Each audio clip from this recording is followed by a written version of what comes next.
হযরত খালিদ রাদিয়াল্লাহু তাআলা আনহু বলেন, আমার ইসলাম গ্রহণের পর রাসূল আকরাম সাল্লাল্লাহু আলাইহি সাল্লাম আমাকে বলেছিলেন, তোমার মধ্যে বুদ্ধির ছাপ দেখেছিলাম। আমার আশা ছিল এ বুদ্ধি শেষ পর্যন্ত তোমাকে কল্যাণ ও মঙ্গলের কাছেই সমর্পণ করবে। খালিদ বলেন, আমি রাসূল আকরাম সাল্লাল্লাহু আলাইহি সাল্লামের হাতে বায়াত করার সময় বলেছিলাম, আল্লাহর পথে বাধা সৃষ্টি করে যত পাপ আমি করেছি তা ক্ষমার জন্য দোয়া করুন। রাসূল আকরাম সাল্লাল্লাহু আলাইহি সাল্লাম বলেছিলেন, ইসলাম অতীতের সকল গুনাহ খাতা নিশ্চিহ্ন করে দেয়। আমি বলেছিলাম, ইয়া রাসূলুল্লাহ সাল্লাল্লাহু আলাইহি সাল্লাম, এ কথার উপরেই আমি বায়াত করলাম। তিনি বললেন, হে আল্লাহ, তোমার পথে বাধা সৃষ্টি করে যত অপরাধ সে করেছি তুমি তা ক্ষমা করে দাও। আসসালামু আলাইকুম ওয়া রাহমাতুল্লাহি ওয়া বারাকাতুহু। সুপ্রিয় দর্শক শ্রোতা, আন্তরিক মোবারকবাদ জানাই। আজ আপনাদের সাথে হযরত খালিদ ইবনুল ওয়ালিদ রাদিয়াল্লাহু তাআলা আনহুর জীবনী নিয়ে আলোচনা করব। আশা করি শুরু থেকে শেষ পর্যন্ত আমাদের সাথেই থাকবেন এবং এই গুরুত্বপূর্ণ আলোচনার দ্বারা ঈমানকে আরো প্রজ্বলিত, আরো আলোকিত করবেন ইনশাআল্লাহ। নাম তার আবু সুলাইমান খালিদ, লকব সাইফুল্লাহ, যার অর্থ আল্লাহর তরবারি। পিতা ওয়ালিদ ইবনুল মুগীরা এবং মাতা লুবাবা আস-সুগরা। উম্মুল মুমিনিন হযরত মাইমুনা বিনতুল হারিস ও হযরত আব্বাস ইবনে আব্দুল মুতাল্লিবের স্ত্রী লুবাবা আল কুবরার বোন। রাসূল আকরাম সাল্লাল্লাহু আলাইহি সাল্লাম ও হযরত আব্বাস রাদিয়াল্লাহু তাআলা আনহু তার খালু। হযরত খালিদ রাদিয়াল্লাহু তাআলা আনহুর খানদান ছিল জাহিলি আরবের কুরাইশদের মধ্যে অতি সম্ভ্রান্ত।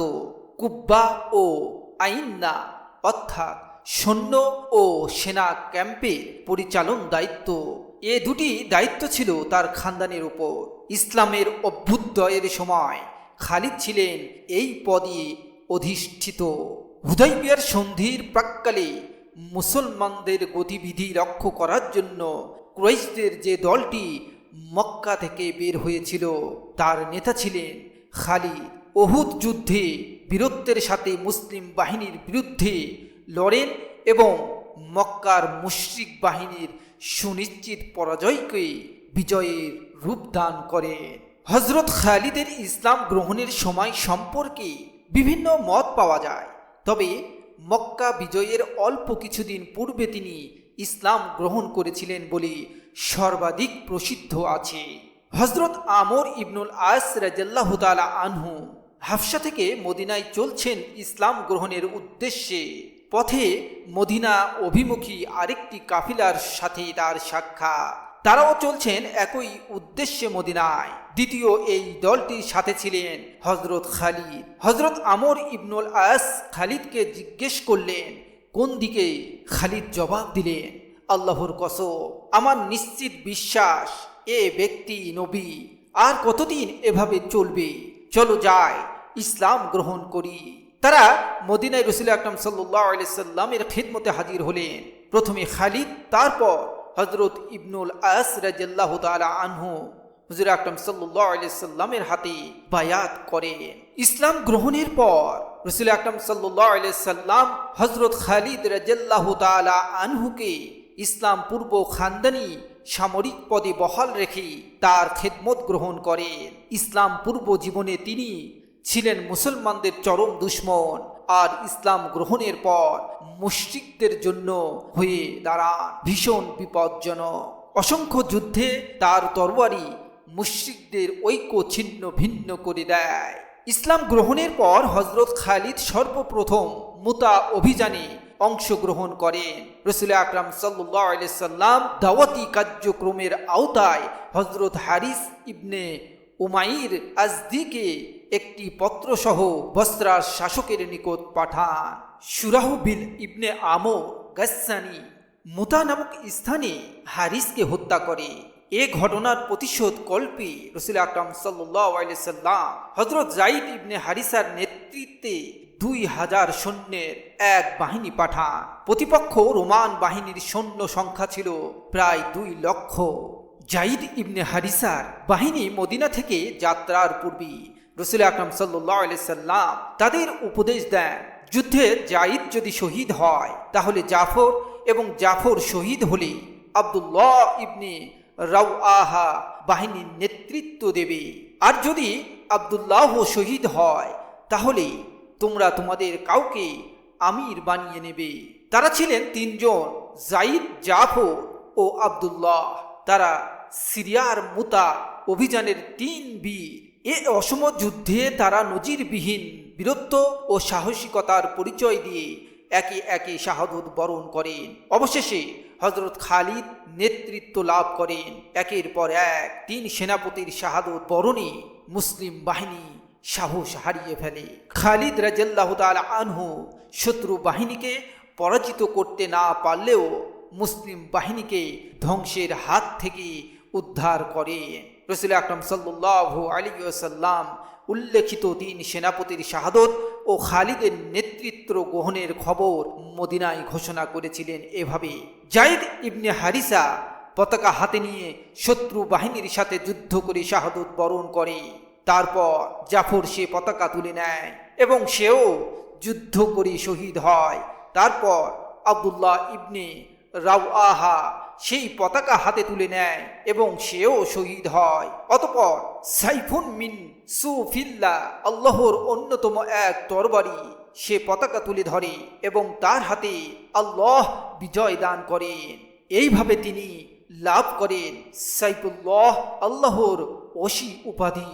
যায়েদ, জাফর ও আব্দুল্লাহ রাদিয়াল্লাহু তাআলা আনহু এই 3 সেনাপতির অধীনে হযরত খালিদ একজন সাধারণ সৈনিক হিসাবে মুতা অভিযানে যোগদান করেছিলেন।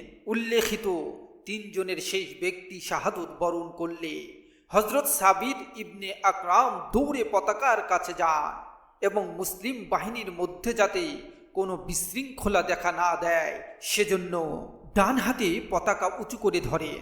পতাকা তুলে ধরে তিনি এক দৌড়ে হযরত খালিদের কাছে এসে বলেন, আবু সুলাইমান, পতাকাটি তুমি ধরো। যে বাহিনীর মধ্যে প্রথম পর্বে ইসলাম গ্রহণকারী মুহাজির ও আনসারগণ ছিলেন, সেই বাহিনীর নেতৃত্ব দেওয়ার কোনো অধিকার যে খালেদের মতো নও মুসলিমের থাকতে পারে না, একথা তিনি ভালো করেই জানতেন। তিনি অত্যন্ত শ্রদ্ধার সাথে সাবিত ইবনে আকরামকে বললেন, না, পতাকা আমি গ্রহণ করতে পারি না। আপনি এর যোগ্যতম ব্যক্তি। আপনি বয়োজ্যেষ্ঠ এবং বদ্রী অর্থাৎ বদর যুদ্ধে অংশগ্রহণকারী। সাবিত জবাব দিলেন, ধরো, যুদ্ধে তুমি আমার থেকে পারদর্শী। এ পতাকা আমি তোমার জন্যই তুলে এনেছি। তারপর হযরত সাবিত রাদিয়াল্লাহু তাআলা আনহু মুসলিম বাহিনীকে সম্বোধন করে জিজ্ঞেস করে, তোমরা কি খালিদের নেতৃত্বে রাজি? তারা সমস্বরে জবাব দিল, হ্যাঁ, আমরা রাজি। খালিদ রাদিয়াল্লাহু তাআলা আনহু বলেন, মুতার যুদ্ধে আমার হাতে 7খানি তরবারি ভাঙে, অবশেষে 1খানি ইয়েমেনি তরবারি অক্ষত থাকে। মক্কা বিজয়কালে তিনি রাসূল আকরাম সাল্লাল্লাহু আলাইহি সাল্লাম এর সঙ্গী ছিলেন। রাসূল আকরাম সাল্লাল্লাহু আলাইহি সাল্লাম মুসলিম বাহিনীর দক্ষিণ ভাগের দায়িত্ব তাকে দেন। বিনা রক্তপাতে মক্কা বিজয় হলেও খালিদের হাতে সেদিন কতিপয় মুশরিক প্রাণ হারায়। তিনি কুদার দিক দিয়ে মক্কায় ঢুকেছিলেন। পথে মক্কার একটি মুশরিক দলের মুখোমুখি হন। মুশরিকরা তীর নিক্ষেপ শুরু করে। তিনি তীর ছুঁড়ে তাদের জবাব দেন।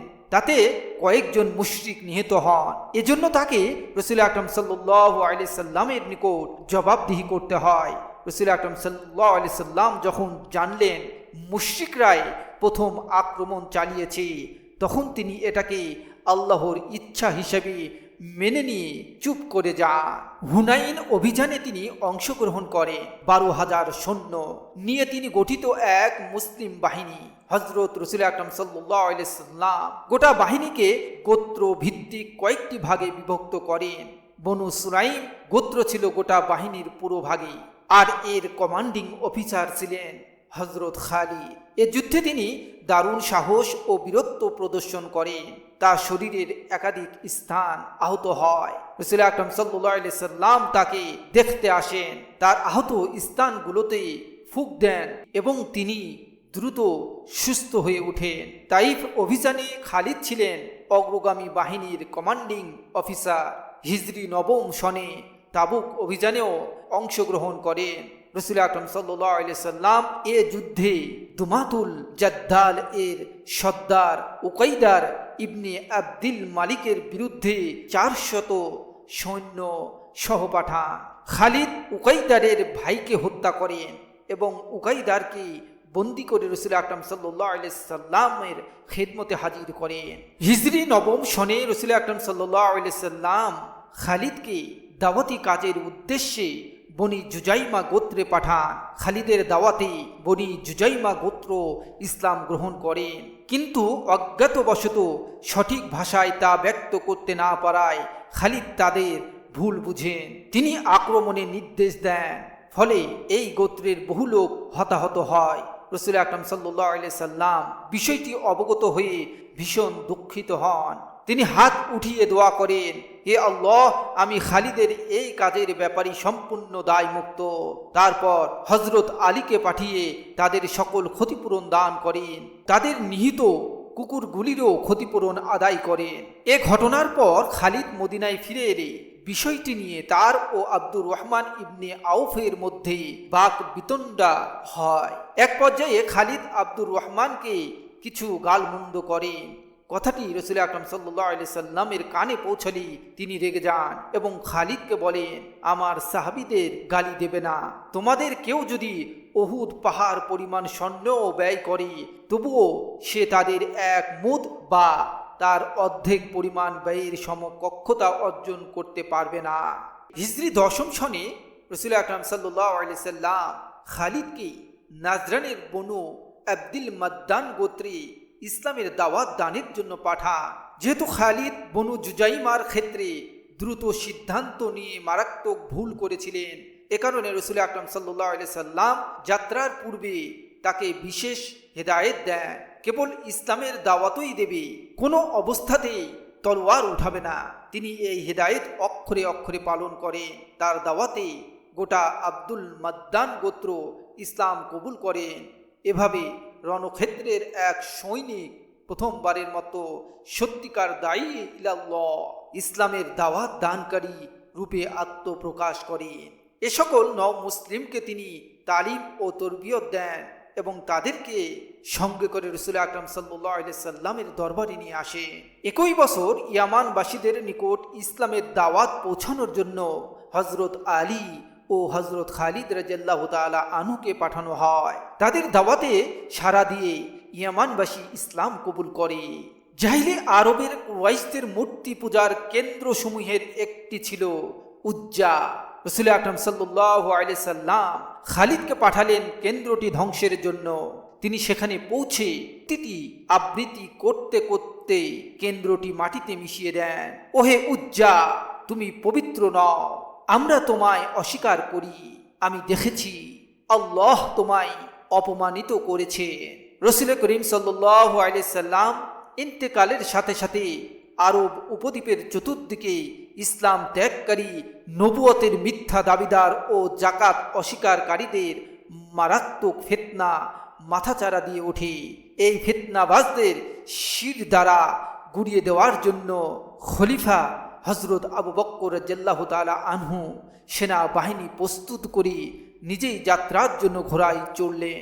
কিন্তু বিশিষ্ট সাহাবীরা মনে করলেন খলিফার এই সময় দারুল খলিফা মদিনায় থাকা উচিত। হযরত আলী রাদিয়াল্লাহু তাআলা আনহু খলিফার ঘোড়ার লাগামটি ধরে জিজ্ঞেস করলেন, আল্লাহর রসুলের খলিফা কোন দিকে? উহুদের দিনে রাসূল আকরাম সাল্লাল্লাহু আলাইহি সাল্লাম আপনাকে যে কথা বলেছিলেন আমি সেই কথাই বলছি। ওহে আবু বকর, তোমার তরবারি উন্মুক্ত হয়ে গেছে, তুমি তোমার নিজেকে দিয়ে আমাদের ব্যথিত করো না। খলিফা সিদ্ধান্ত বাতিল করে মদিনায় থেকে গেলেন। তিনি গোটা সেনাবাহিনীকে 11টি ভাগে বিভক্ত করেন এবং একটি ভাগের দায়িত্ব প্রদান করেন খালিদ রাদিয়াল্লাহু তাআলা আনহুকে। খালিদকে মদিনা থেকে বিদায় দেওয়ার সময় তাকে লক্ষ্য করে বলেন, তোমার সম্পর্কে আমি রাসূল আকরাম সাল্লাল্লাহু আলাইহি সাল্লামকে বলতে শুনেছি, খালিদ আল্লাহর একটি তরবারি, যা আল্লাহ কাফির এবং মুনাফিকদের বিরুদ্ধে কোষমুক্ত করেছেন। খালিদ আল্লাহরই কতই না ভালো বান্দা এবং গোত্রের কতই না ভালো ভ্রাতা। হযরত খালিদ রাদিয়াল্লাহু তাআলা আনহু তার বাহিনী নিয়ে মদিনা থেকে রওনা হন। প্রতিটি অভিযানের পূর্বে তিনি তার বাহিনীকে নির্দেশ দিতেন, তোমরা কৃষকদের সাথে দুর্ব্যবহার করবে না, তাদের নিরাপদে থাকতে দেবে। তবে তাদের কেউ যদি তোমাদের বিরুদ্ধে যুদ্ধের জন্য বের হয়, তাদের বিরুদ্ধে যুদ্ধ করবে। ভণ্ড নবী তুলাইহার বিরুদ্ধে খালিদ অভিযান পরিচালনা করেন। তুমুল লড়াই চলছে। প্রতিটি সংঘর্ষে তুলাইহার সঙ্গীরা পরাজয় বরণ করেন। একদিন তুলাইহা তার ঘনিষ্ঠজনদের কাছে জিজ্ঞেস করল, আমাদের এমন পরাজয় হচ্ছে কেন? তারা বলল, কারণ আমাদের প্রত্যেকেই চায় তার সঙ্গীটি তার আগে মারা যাক। অন্যদিকে আমরা যাদের সাথে লড়ছি তাদের প্রত্যেকেই চায় তার সঙ্গীর পূর্বে সে মৃত্যুবরণ করুক। খালিদ রাদিয়াল্লাহু তাআলা আনহু তুলাইহার সঙ্গী সাথীদের হত্যা করেন এবং তার ৩০ জন সঙ্গীকে বন্দী করে মদিনায় পাঠান। তিনি সুলাইলামা কাজ্জাবের বিরুদ্ধে অভিযান পরিচালনা করেন। হযরত হামজা হন্তা হযরত ওয়াহশির হাতে ভণ্ড সুলাইমা নিহত হয়। ভণ্ড নবীদের ফিতনা নির্মূল করার পর হযরত খালিদ জাকাতদানি অস্বীকৃতি জ্ঞাপনকারী ও মুরতাদ ইসলাম ত্যাগকারীদের দিকে ধাবিত হন। সর্বপ্রথম আসাদ ও গাতফান গোত্রদের আঘাত হানেন। তাদের কিছু মারা যায়, কিছু বন্দী হয়, আর অবশিষ্টরা তওবা করে আবার ইসলামে ফিরে আসে। মুরতাদদের বিরুদ্ধে পরিচালিত সকল অভিযানে খালিদ ছিলেন অগ্রভাগে। জমহুর ওলামায়ে একরাম বলেন, মুরতাদদের বিরুদ্ধে অভিযানে যত বিজয় অর্জিত হয়েছে তার সবই খালিদ ও অন্যান্যদের কৃতিত্ব। অভ্যন্তরীণ বিশৃঙ্খলা দমনের পর হযরত খালিদ ইরাকের দিকে অগ্রসর হন। মুজার, কাইসা, আলিম, আমগিশিয়া, হীরা, আম্বার, আইনুম, তামার, দামাদুল, জাদ্দাল, হাসিদ, খানাফিস, সানা ও বিশর, ফিরাত প্রভৃতি যুদ্ধে তিনি অতুলনীয় সাহস ও কৌশল প্রদর্শন করে সমগ্র ইরাক পদানত করেন। হযরত খালিদের সাথে ইরাকিদের সর্বশেষ যুদ্ধ হয় ফিরাদে। ফুরাতের এক তীরে মুসলিম বাহিনী ও অপর তীরে সম্মিলিত ইরাকি বাহিনী। ইরাকিরা প্রস্তাব দিল, হয় তোমরা এপারে আসো, না হয় আমাদের ওপারে যাওয়ার সুযোগ দাও। হযরত খালিদ প্রস্তাবে রাজি হয়ে তাদের এপারে আসার সুযোগ করে দেন। উভয় পক্ষে তুমুল সংঘর্ষ শুরু হলো।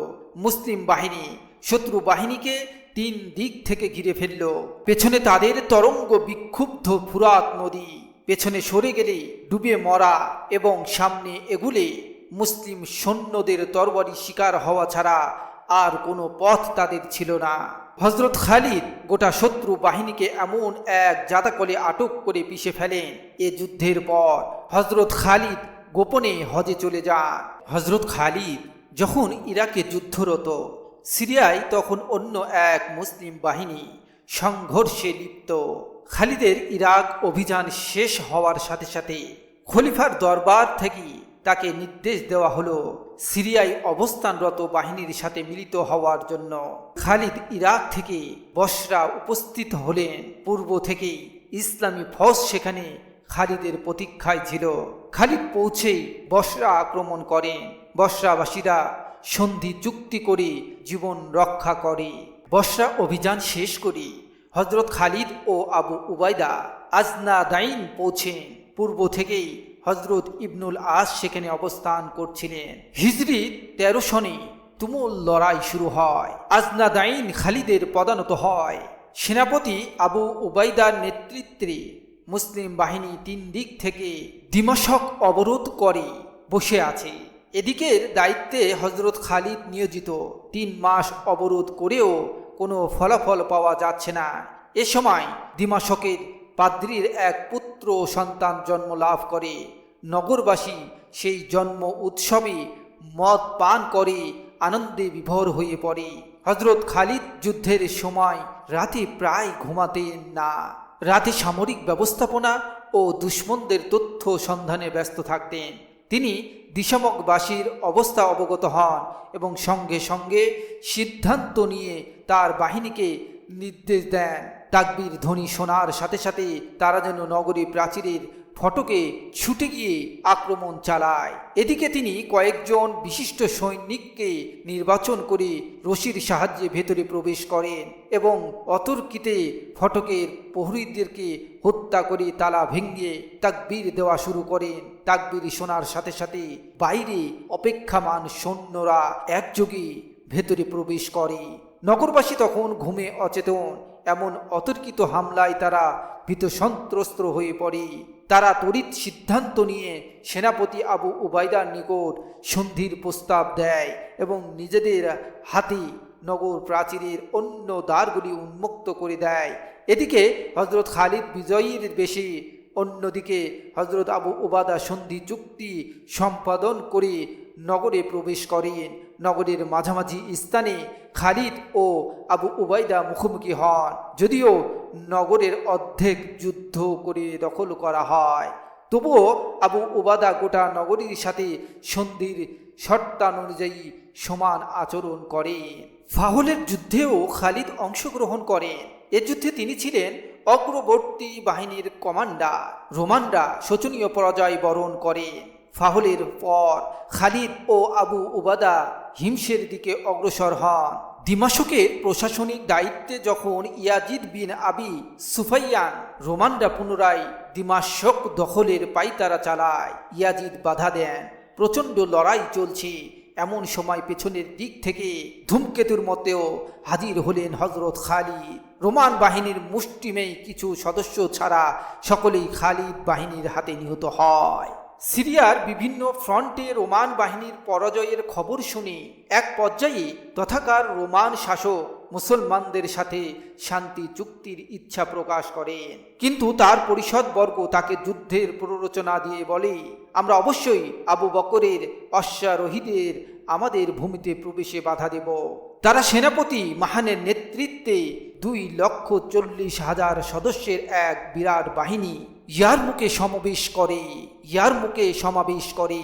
তাদের পাদ্রী পুরোহিতরাও নির্জন বাস থেকে বেরিয়ে ধর্মের নামে জনসাধারণকে উত্তেজিত করে তোলে।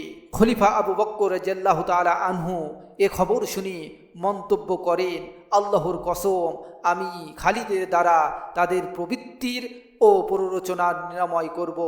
হযরত খালিদ রাদিয়াল্লাহু তাআলা আনহু ময়দানে উপস্থিত হয়ে দেখতে পান মুসলিম বাহিনীর বিভিন্ন কমান্ডার পৃথকভাবে নিজ নিজ সৈন্য পরিচালনা করছে। তিনি মুসলিম যোদ্ধাদের উদ্দেশ্যে সংক্ষিপ্ত এক ভাষণ দেন। আল্লাহ ও তার রসুলের হাম সানার পড়ার পর, আজকের এই দিনটি আল্লাহর অন্যতম একটি দিন। এদিনে গর্ব ও ঐতিহ্য প্রকাশ পাওয়া উচিত নয়। তোমরা তোমাদের জিহাদে নিষ্ঠাবান হও। তোমাদের কাজের মাধ্যমে তোমরা আল্লাহর সন্তুষ্টি কামনা করো। এসো আমরা ইমারাহ বা নেতৃত্ব ভাগাভাগি করে নিই। আমাদের কেউ আজ, কেউ আগামীকাল এবং কেউ পরশু আমির হোক। এভাবে তোমাদের সকলেই আমির হবে। তোমরা আজকের দিনটি আমাকে ছেড়ে দাও। সকলে প্রস্তাবে রাজি হলো। তিনি গোটা বাহিনীকে মোট 38 থেকে 36টি ভাগে বিভক্ত করে প্রত্যেক ভাগে একজন অফিসার নিয়োগ করেন। সেদিন তিনি মুসলিম বাহিনীকে এমনভাবে বিন্যাস করেন যে আরবরা পূর্বে তেমন আর কখনো করেনি। ইয়ারমুকে মুসলিম বাহিনী নিজ নিজ অবস্থান গ্রহণের পর হযরত খালিদ মহিলাদের আহ্বান জানান এবং প্রথমবারের মতো তাদের হাতে তরবারি দিয়ে নির্দেশ দেন, তোমরা মুসলিম মুজাহিদদের পেছনে অবস্থান গ্রহণ করবি। কাউকে পালিয়ে পেছনে সরে আসতে দেখলে তাকে তরবারি দিয়ে হত্যা করবি। এই তোড়জোড়ের মধ্যে একজন মুসলিম মুজাহিদ হতাশ কণ্ঠে বলল, রোমানদের সংখ্যা কত বেশি আর আমাদের সংখ্যা কত কম। খালিদ তাকে বললেন, তোমার কথা ঠিক নয়, বরং একথা বলো, রোমানরা কত কম আর মুসলমানরা কত বেশি। মুসলমানদের সংখ্যা দ্বারা নয়, বরং বিজয়ের দ্বারা সৈন্য সংখ্যা বৃদ্ধি পায় এবং পরাজয়ের দ্বারা হ্রাস পায়। আল্লাহর কসম, যদি আমার ঘোড়ার খুর ভালো থাকতো, আমি তাদের অধিক্যের পরোয়া করতাম না। ইয়ারমুকে যুদ্ধ শুরুর পূর্ব মুহূর্তে রোমান সেনাপতি মাহান দূত মারফত জানালো যে সে খালিদের সাথে সরাসরি কথা বলতে চায়। খালিদ রাজি হলেন। দু বাহিনীর মধ্যবর্তী ময়দানে দু সেনাপতি মুখোমুখি হলেন। রোমান সেনাপতি খালিদকে বলল, আমরা জেনেছি কঠোর শ্রম ও ক্ষুধা তোমাদের দেশ থেকে তাড়িয়ে এখানে নিয়ে এসেছে। তোমরা চাইলে তোমাদের প্রত্যেককে আমরা 10টি দিনার, এক প্রস্ত পোশাক ও কিছু খাদ্য দিতে পারি। বিনিময়ে তোমরা দেশে ফিরে যাবে। আগামী বছরও অনুরূপ জিনিস আমি তোমাদের কাছে পাঠাবো। রোমান সেনাপতির এ কথাই যে অপমান প্রচ্ছন্ন ছিল, খালিদ তা অনুধাবন করলেন। তিনি রাগে দাঁত কিরমির করে উপযুক্ত জবাবটা ছুঁড়ে মারলেন। বললেন, ক্ষুধা আমাদের দেশ থেকে তাড়িয়ে এখানে আনেনি যেমনটি তোমরা বলছো, তবে আমরা একটি রক্তপায়ী জাতি। আমরা জেনেছি রোমানদের রক্ত অপেক্ষা অধিক লোভনীয় ও পবিত্র রক্ত নাকি পৃথিবীতে আর নেই, তাই সেই রক্তের লোভে আমরা এসেছি। কথাগুলি ছুড়ে দিয়েই মহাবীর খালিদ ঘোড়ার লাগাম ধরে টান দিলেন এবং সোজা নিজ বাহিনীতে ফিরে এসে আল্লাহু আকবার ধ্বনি দিয়ে যুদ্ধ ঘোষণা করলে। রোমান বাহিনী এমন ভয়ঙ্কর রূপে অগ্রসর হলো যে আরবরা এমনটি আর কখনো দেখেনি। মুসলিম বাহিনীর মধ্যভাগের দায়িত্বে ছিলেন ইকরিমা ইবনে আবি জাহল ও কাকা ইবনে আমর। খালিদ তাদের আক্রমণের নির্দেশ দিলেন। তারা দুজন আবৃত্তি করতে করতে শত্রু বাহিনীর উপর ঝাঁপিয়ে পড়েন। সর্বাত্মক যুদ্ধ শুরু হলো। খালিদ তার গোটা বাহিনীকে আক্রমণের নির্দেশ দিলেন। খালিদ রোমান অশ্বারোহী ও পদাতিক বাহিনীর মধ্যভাগে ঢুকে পড়লেন। তিনি যেদিকে গেলেন রোমান বাহিনী ছিন্ন ভিন্ন হয়ে পড়ল। একাধারে একদিন ও এক রাত তুমুল লড়াই চলল। পরের দিন সকালে খালিদকে দেখা গেল রোমান সেনাপতির মঞ্চের উপর। জমহুর ওলামা একরামের মতে এ যুদ্ধে রণক্ষেত্রে নিহতদের ছাড়াও পশ্চাৎ দিকে পালায়নরত সৈনিকদের মধ্যে 1,20,000 রোমান সৈন্য জর্দান নদীতে ডুবে মারা যায়। যুদ্ধ শেষ। পরের দিন সকালে ইকরিমা ও তার পুত্র আমর ইবনে ইকরিমাকে ক্ষতবিক্ষত অবস্থায় পাওয়া গেল। খালিদ ইকরিমার মাথা নিজের উরু ও আমরের মাথা পায়ের নলার উপর রেখে তাদের মাথায় হাত বুলাতে লাগলেন এবং গলায় ফোঁটা ফোঁটা পানি ঢালতে ঢালতে বলতে লাগলেন, ইবনুল হান্তামা, অর্থাৎ উমার মনে করেছিলেন আমরা শাহাদত বরণ করতে জানি নে, কখনো নয়। এ যুদ্ধে তিনি 1000 মুসলিম সৈন্য শাহাদত বরণ করেন। হযরত খালিদ ইবনুল ওয়ালিদের ব্যক্তিত্ব রোমান বাহিনীকে কতটুকু প্রভাবিত করেছিল বিভিন্ন ঘটনার মাধ্যমে তা অনুধাবন করা যায়। ইয়ারমুকের যুদ্ধ তখন চলছে। যুদ্ধের এক পর্যায়ে রোমান বাহিনীর এক কমান্ডার নাম জারজাহ নিজ ছাউনি থেকে বেরিয়ে এলো। তার উদ্দেশ্য খালিদের সাথে সরাসরি কথা বলা। খালিদ রাদিয়াল্লাহু তাআলা আনহু তাকে সময় ও সুযোগ দিলেন। জারজাহ বলল, খালিদ, আমাকে একটি সত্য কথা বলুন, মিথ্যা বলবেন না। স্বাধীন ও সম্ভ্রান্ত ব্যক্তি মিথ্যা বলেন না। আল্লাহ কি আকাশ থেকে আপনাদের নবীকে এমন কোনো তরবারি দান করেছেন যা তিনি আপনাকে দিয়েছেন, এবং সেই তরবারি যাদের বিরুদ্ধে উত্তোলিত হয়েছে তারা পরাজিত হয়েছে? খালিদ বললেন, না। জারজাহ বললেন, তাহলে আপনাকে সাইফুল্লাহ, আল্লাহর তরবারি বলা হয় কেন? খালিদ উত্তরে বললেন, আল্লাহ আমাদের মাঝে তার রসুল পাঠালেন। আমাদের কেউ তাকে বিশ্বাস করল, কেউ করল না। প্রথমে আমি ছিলাম শেষোক্ত দলে, অতঃপর আল্লাহ আমার অন্তর ঘুরিয়ে দেন। আমি তার রসুলের উপর ঈমান এনে তার হাতে বায়াত করি। রাসূল আকরাম সাল্লাল্লাহু আলাইহি সাল্লাম আমার জন্য দোয়া করেন। আমাকে তিনি বলেন, তুমি আল্লাহর একটি তরবারি। এভাবে আমি হলাম সাইফুল্লাহ। জারজাহ বললেন, কিসের দিকে আপনারা আহ্বান জানান? খালিদ রাদিয়াল্লাহু তাআলা আনহু বললেন, আল্লাহর একত্ব ও ইসলামের দিকে। জারজাহ বললেন, আজ যে ব্যক্তি ইসলামে প্রবেশ করবে সেও কি আপনাদের মতোই সওয়াব ও প্রতিদান পাবে? খালিদ রাদিয়াল্লাহু তাআলা আনহু বললেন, হ্যাঁ, বরং তার থেকেও বেশি। জারজাহ বললেন, কিভাবে? আপনারা তো এগিয়ে আছেন। খালিদ রাদিয়াল্লাহু তাআলা আনহু বললেন, আমরা রাসূল আকরাম সাল্লাল্লাহু আলাইহি সাল্লামের সাথে উঠেছি, বসেছি। আমরা দেখেছি তার মুজিজা ও অলৌকিক কর্মকাণ্ড, যা কিছু আমরা দেখেছি তা কেউ দেখলে, যা শুনেছি তা কেউ শুনলে অবশ্যই তার উচিত সহজেই ইসলাম গ্রহণ করা। আর আপনারা যারা তাকে দেখেননি, তার কথা শুনেননি, তারপর ও অদৃশ্যের উপর ঈমান এনেছেন, তাদের প্রতিদান অধিকতর শ্রেষ্ঠ, যদি আপনারা নিষ্ঠার সাথে আল্লাহর উপর ঈমান আনেন। জারজাহ অশ্ব হাঁকিয়ে খালিদের পাশে এসে দাঁড়িয়ে বললেন, খালিদ, আমাকে ইসলাম শিক্ষা দিন। জারজাহ ইসলাম গ্রহণ করে 2 রাকাত নামাজ আদায় করলেন। এই 2 রাকাতই তার জীবনের প্রথম ও শেষ নামাজ। তারপর ও এই মুসলিম রোমান শাহাদতের বাসনা নিয়ে মুসলিম বাহিনীর সাথে চললেন রোমানদের বিরুদ্ধে যুদ্ধে। আল্লাহ পাক তার বাসনা পূর্ণ করলেন, তিনি শহীদ হলেন। ইয়ারমুকে রোমান বাহিনীর শোচনীয় পরাজয়ের খবর শুনে হেরাক্লিয়াস হিমস নগরী পেছনে ফেলে পিছু হটে যান। যাবার সময় তিনি বলেছিলেন, হে সিরিয়া, তোমাকে বিদায়ী সালাম, যে সালামের পর আর কোনো সাক্ষাৎ নেই।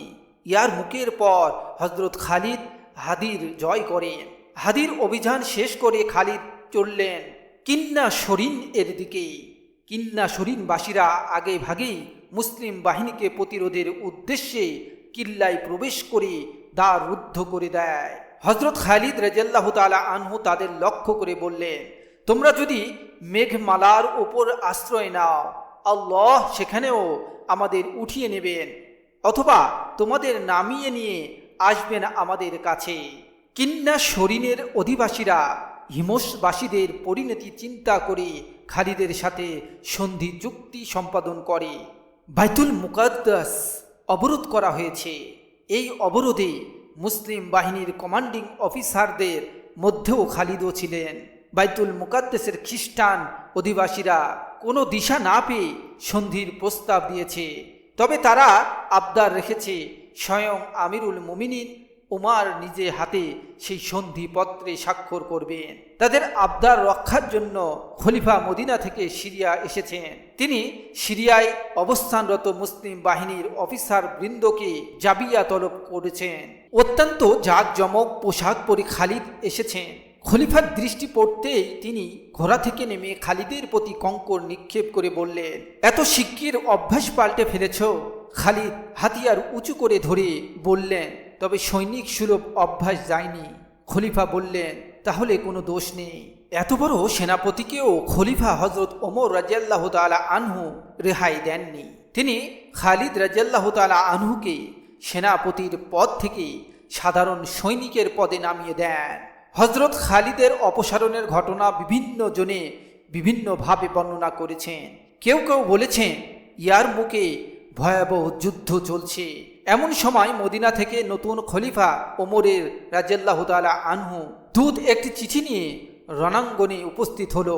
চিঠির বিষয়বস্তু 2টি, আবু বকর রাদিয়াল্লাহু তাআলা আনহু মৃত্যুর সংবাদ এবং খালিদকে অপসারণ করে তার স্থলে হযরত উবাইদার নিয়োগ। খালিদ চিঠিটি পাঠ করে আবু বকরের জন্য মাগফিরাত ও উমর রাদিয়াল্লাহু তাআলা আনহুর সাফল্য কামনা করে দোয়া করলেন। তারপর পত্রবাহককে অনুরোধ করে বললেন সে যেন পত্রের বিষয় কারো কাছে প্রকাশ না করে।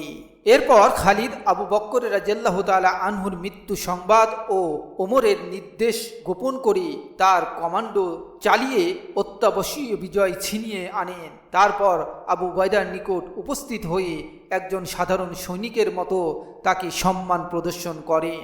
হযরত আবু উবাদা প্রথমে মনে করলেন এ হয়তো রসিকতা, কিন্তু পরক্ষণেই বুঝলেন এ রসিকতা নয়, বরং বাস্তব ও সত্য। পোশাক খুলে হযরত আবু উবাদার সামনে রাখলেন। আমি খলিফার ফরমান শুনেছি এবং তা মেনে নিয়েছি।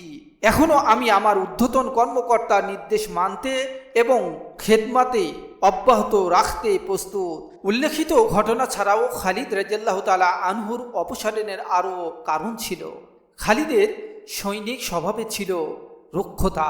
প্রতিটি কাজে তিনি নিজের মর্জি মতো চলতেন। খলিফার সাথে পরামর্শের প্রয়োজন মনে করতেন না। সেনাবাহিনীর আয় ব্যয়ের হিসাবও খলিফার দরবারে নিয়ম মতো পাঠাতেন না। ইরাক অভিযান শেষ করেই তিনি খলিফা আবু বকর রাদিয়াল্লাহু তাআলা আনহুর অনুমতি ছাড়াই হজের উদ্দেশ্যে মক্কায় চলে যান। তার এ কাজে হযরত আবু বকর রাদিয়াল্লাহু তাআলা আনহু ভীষণ বিরক্ত হন। খলিফা তাকে বারবার সতর্ক করেন। তিনি খলিফাকে জবাব দেন, আমাকে আমার মর্জি মতো কাজ করার সুযোগ দিন, অন্যথায় আমি নিজেই দায়িত্ব থেকে সরে দাঁড়াবো। খালিদের এসব কাজে হযরত আবু বকর রাদিয়াল্লাহু তাআলা আনহুর সময় থেকেই হযরত ওমর রাদিয়াল্লাহু তাআলা আনহু অসন্তুষ্ট ছিলেন। তিনি বারবার আবু বকর রাদিয়াল্লাহু তাআলা আনহুকে পরামর্শ দান করেন খালিদকে বরখাস্ত করার জন্য। হযরত আবু বকর রাদিয়াল্লাহু তাআলা আনহু প্রতিবারই জবাব দেন, আমি এমন তরবারিকে কোষবদ্ধ করতে পারি না যাকে আল্লাহ কোষমুক্ত করেছেন। ওমর খেলাফতের দায়িত্ব গ্রহণ করার পর খালিদকে সংশোধনের চেষ্টা করেন, কিন্তু ফলদায়ী না হওয়ায় তাকে বরখাস্ত করেন। তাছাড়া তাকে অপসারণের পশ্চাতে তৃতীয় যে কারণটির কথা ইতিহাসে উল্লেখ করা হলো তা হচ্ছে মুসলিম অমুসলিম নির্বিশেষে সকলের মধ্যে এ ধারণা ও বিশ্বাস জন্ম লাভ করে যে ইসলামের বিজয় মূলত খালিদের বাহুবলের উপর নির্ভরশীল। এ ধরনের অমূলক ধারণা খলিফা ওমরের মোটেই মনোপুত ছিল না। তিনি খালিদকে অপসারণ করে এ বিশ্বাসের অসারতা প্রমাণ করেন। বিষয়টি যেভাবে এবং যেমন করেই ঘটুক না কেন, এক্ষেত্রে হযরত খালিদের ভূমিকা লক্ষণীয় বিষয়। তিনি যে আনুগত্য, নিষ্ঠা ও বিশ্বাসের দৃষ্টান্ত স্থাপন করেন, ইতিহাসে তার কোনো নজির পাওয়া যাবে না। এমনটি করতে তিনি সক্ষম হয়েছিলেন এ কারণে যে তিনি বিশ্বাস করতেন সেনাপতি ও সাধারণ সৈনিক উভয়ই অবস্থান সমান। সর্বাবস্থায় আল্লাহ, আল্লাহর রাসূল এবং যে দিনের প্রতি তিনি ঈমান এনেছেন তাদের সকলের প্রতি দায়িত্ব পালন করা নিজের অপরিহার্য দায়িত্ব বলে মনে করতেন। একজন অনুগত সেনাপতি এবং একজন অনুগত সাধারণ সৈনিক, এ দুয়ের মধ্যে মূলত কোনো প্রভেদ তার দৃষ্টিতে ছিল না। তাই তিনি সেনাপতির পদ ছেড়ে সাধারণ সৈনিক হিসাবে সমানভাবে কাজ করতে বিন্দু মাত্র দ্বিধা করেননি। আর এই কারণে আবু উবাইদার হাতে সেনাপতির দায়িত্ব বুঝে দেওয়ার পর সাধারণ সৈনিকদের উদ্দেশ্যে প্রদত্ত এক ভাষণে তিনি বলতে পেরেছিলেন, এই উম্মতের আমিন বা পরম বিশ্বাসী ব্যক্তি আবু উবাদাকে তোমাদের আমির নিয়োগ করা হয়েছে। হযরত খালিদ রাদিয়াল্লাহু তাআলা আনহুর মৃত্যুর পর খলিফা হযরত ওমর রাদিয়াল্লাহু তাআলা আনহু বলেছিলেন, নারীরা খালিদের মতো সন্তান প্রসবী অক্ষম হয়ে গেছে। খালিদের মৃত্যুর পর খলিফা অত্যন্ত ব্যাকুলভাবে কেঁদেছিলেন। মানুষ পরে জেনেছিল শুধু খালিদের বিয়োগ ব্যথায় তিনি এভাবে কাঁদেননি, বরং খালিদের অপসারণের কারণ দূরীভূত হওয়ায় তিনি তাকে আবার সেনাপতির পদে নিয়োগ করতে চেয়েছিলেন। মৃত্যু তার সেই ইচ্ছার প্রতিবন্ধক হওয়ায় তিনি এত কেঁদেছিলেন। প্রথম থেকে জীবনের শেষ পর্যন্ত হযরত খালিদের জিহাদের ময়দানে অতিবাহিত হয়েছে। এ কারণে হযরত রাসূল আকরাম সাল্লাল্লাহু আলাইহি সাল্লাম সুহবতে থাকার সুযোগ ও সময় খুব কম পেয়েছেন। তিনি নিজেই বলেছেন, জিহাদের ব্যস্ততা কোরআনের বিরাট একটি অংশ শিক্ষা থেকে আমাকে বঞ্চিত করেছে। তা সত্ত্বেও সহবতে নববীর ফয়েজ ও ইলমের সৌভাগ্য থেকে তিনি বঞ্চিত ছিলেন তা নয়। রাসূল আকরাম সাল্লাল্লাহু আলাইহি সাল্লাম ইন্তেকালের পর মদিনার আলিম ও মুফতি সাহাবীদের মধ্যে তিনি ছিলেন একজন। তবে সৈনিক স্বভাবের কারণে ইফতার মসনদে কখনো তিনি বসেননি। তার ফতোয়ার সংখ্যা 2-4টির বেশি পাওয়া যায় না।